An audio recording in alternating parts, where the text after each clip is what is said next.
we would come back to the base and we started hearing this rumor about a unit that killed what they started calling this really tall person. At first I didn't think anything of it, and then come to find out that the person that they killed actually was 3 times the size of a man, had extra digits on their hand and digits on their feet, and had red hair, and a special unit had come in and wanted this target. You were in Afghanistan in 2002, and you were called into a very remote section of Afghanistan because a patrol had basically gone missing. Exactly. Okay, exactly. there's no villages around nothing. for miles. Right. So it's very remote. Yeah, very remote. So we flew in. About 4 kilometers. We're hiking through the same area where they were supposed to make one of their checkpoints, one of their rally points. And before we'd left, there was all kinds of what happened with the ambush, but that was even odd because at the point of ambush, you'd call for maybe close air support, something, okay? There was no calls made, just off the grid. So we're coming down a mountainside, and it was a nice path, a goat path. As we bent around this corner, you could see this opening of the cave. There's a cave as we're coming around. And then I see there's a lot of rocks, which is another oddity, and then bone matter. I'm not close enough to identify what kind of bones, but I did see something I knew was a piece of our communications equipment. So instantly, we're thinking ambush, maybe animal, it could be anything. And there was enough room in front of this cave, but it had a sheer drop-off. But there was enough room that we actually got into a decent dispersal in case of ambush. You see something coming out of the cave, and it's moving with a speed and agility that catches you off guard. Everybody. And he comes out.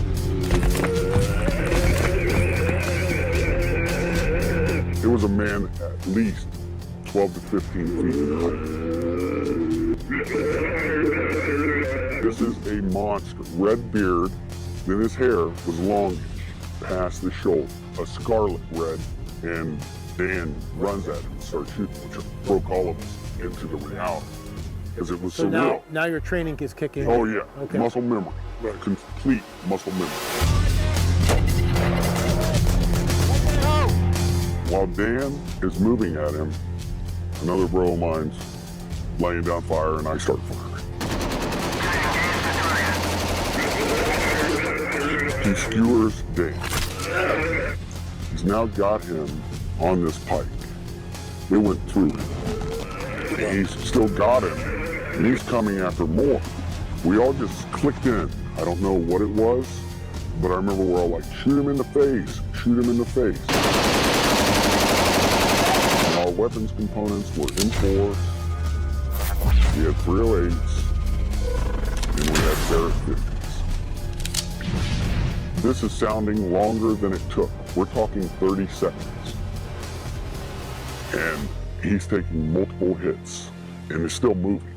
He talked about this giant being 1,100 pounds, anywhere from 10 to 15 feet long, and it was killed. It was apparently shot somewhere in a cave in Afghanistan, but before it was shot, it lunged at several of our troops, our soldiers.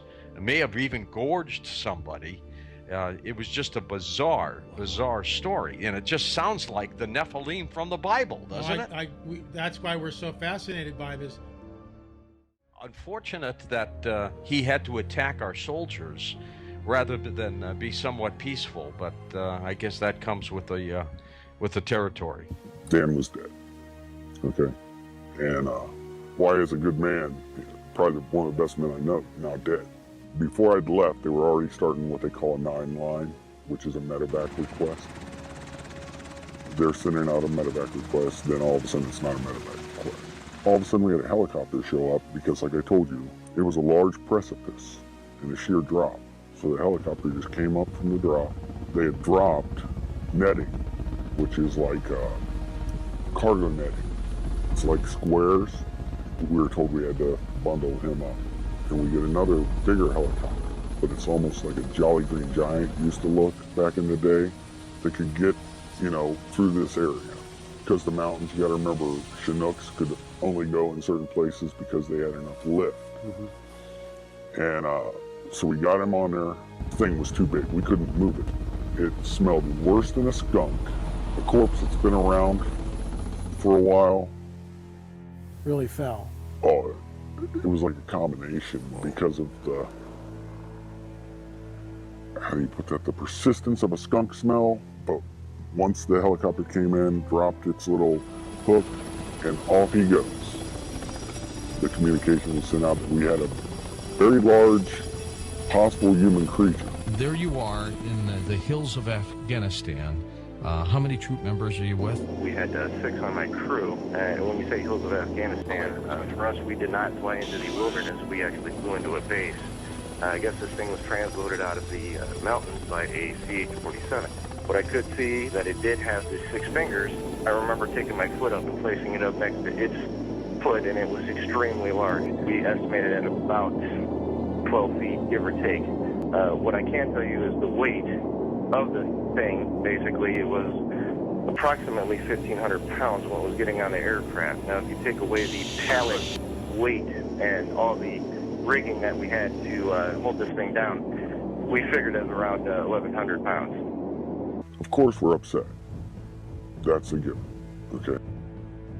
We lost a very good guy.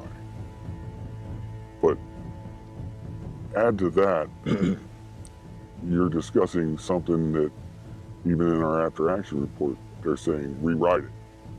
And we had to rewrite it the way they wanted. How many fingers? 6, oh, 6, Six 6 fingers toes. and 6 toes. And the nails were weird because if you see somebody that ever has, I don't know what it's called, but it's Like a fungus on fungus the on the nails, how they get pointy and they're like gnarly. That's what they look like. I think here's my personal opinion. My personal opinion is if it points that the Bible's accurate, they don't want it. If it goes against Darwinian evolution, it's not to be spoken of. So you're out in the boonies running around looking for high-value targets. Correct. Okay. And we're doing those operations, and as we're getting into firefights, we're getting into different scrimmages, you want to put it that way, we would come back to the base and we started hearing this rumor about a unit that killed this, what they started calling this really tall person. At first I didn't think anything of it, and then come to find out that the person that they killed actually was 3 times the size of a man, had extra digits on their hand and digits on their feet, and had red hair, and a special unit had come in and wanted this target. Well, we'd heard that they had killed this thing inside a cave, or the mouth of a cave, and it was common knowledge among the military to hear this. Now, when you say common knowledge, what do you mean? I mean, how does that work? Years later, to come to find out, when I had returned from Afghanistan and had met other military members that had not been there in the operations with me, if you would bring up the Giant of Kandahar, they knew about it. When you first hear it, you're thinking like, this has got to be a joke. This has got to be a hoax. And then after things go down a certain way and you keep hearing it, you start to realize it's not a joke. They kept telling us to keep our weapons high, which means normally it's 2 to the chest, 1 to the head, but they kept telling us to put it towards a man's head and put it higher. So we would question, why do they want us to shoot higher than a man's head? That's bizarre. It is.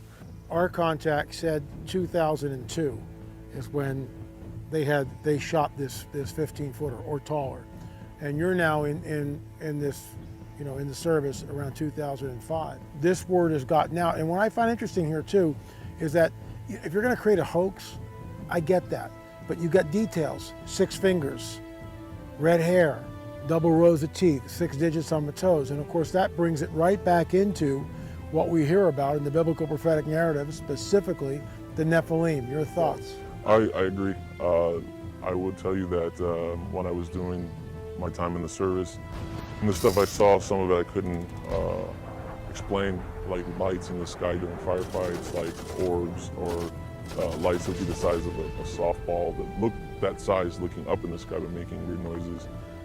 And even going to Iraq myself and being near Haditha Dam and seeing the prisoners underneath the dam, and the prisoners would scream and there'd be this awful feeling underneath the dam, and then later finding out in the Bible that an angel's locked underneath there, where it talks about. And this Haditha Dam is the Euphrates. Is Euphrates, And there's correct? an angel supposedly locked underneath the Euphrates, Correct. which is released in the book of Revelation. Correct.